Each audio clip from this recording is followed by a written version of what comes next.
আমি, আমার ছোট বোন ও একই সাথে ছিলাম। যেহেতু আমি মহিলা দলের নেত্রী, সেহেতু আমরা একসাথেই ছিলাম। তো আবির, ঢাকা ইউনিভার্সিটির যে আবির, ও বক্তব্য দিতেছিল, ও তখন ওইখানে দাঁড়ায় গেল। আমরা হাঁটতে হাঁটতে সামনে গেলাম। কিছুক্ষণ পরে শুনলাম যে ওখানে জানঘাট বলে 5 জন শহীদ হয়েছে।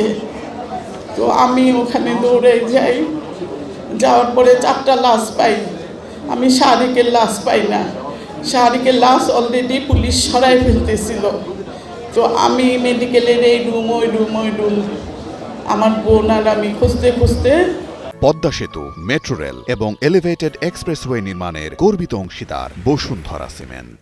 একজন স্টুডেন্ট আর কি ঢাকা মেডিকেলের বলল যে ওই পাশে একটা লাশ পুলিশ নিয়ে যাচ্ছে, আপা আপনি একটু তাড়াতাড়ি যান। ওখানে গিয়ে আমি দেখি মুখ ঘুরাইয়া যে হ্যাঁ এটা আমার শাহরিক, এটা আমার শাহরিক। তখন আমি দৌড়ে আসি। আমার বড় ভাই আমার পুলিশের এআইজি ছিলেন, এই মাহবুব হোসেন। আমি ফোন দিলাম, ভাইয়া শাহরিক নাই। তখন ভাইয়া গণভবনে 32 নম্বরে ছিলেন। তখন বলল যে কোন পুলিশ অফিসার তোর সামনে? আমি বললাম যে রমনার ডিসি। তাকে গিয়ে আমি গলায় চেপে ধরি যে কেন এদেরকে মারা হলো। তখন উনি আমাকে ধাক্কা দিয়ে নিচে ফেলে দেয়। তারপর থেকেই আমার কোমরের সমস্যা।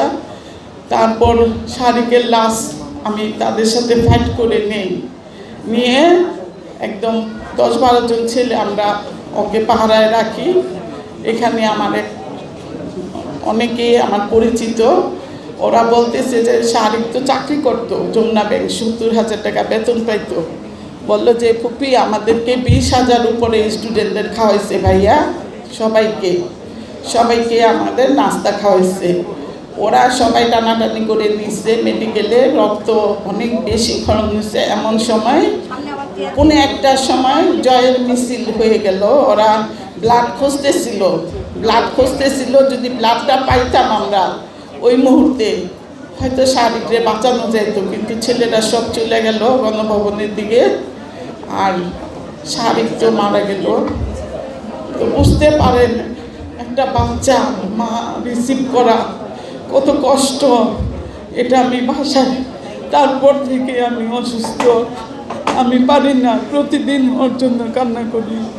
এবং আমাদের পাশে পুরা বাংলাদেশের রাজনীতিবিদরা ছিল, এবং আমাদের মুন্সিগঞ্জ আমাদের শাহরিকের কবর জিয়ারত করছে, এবং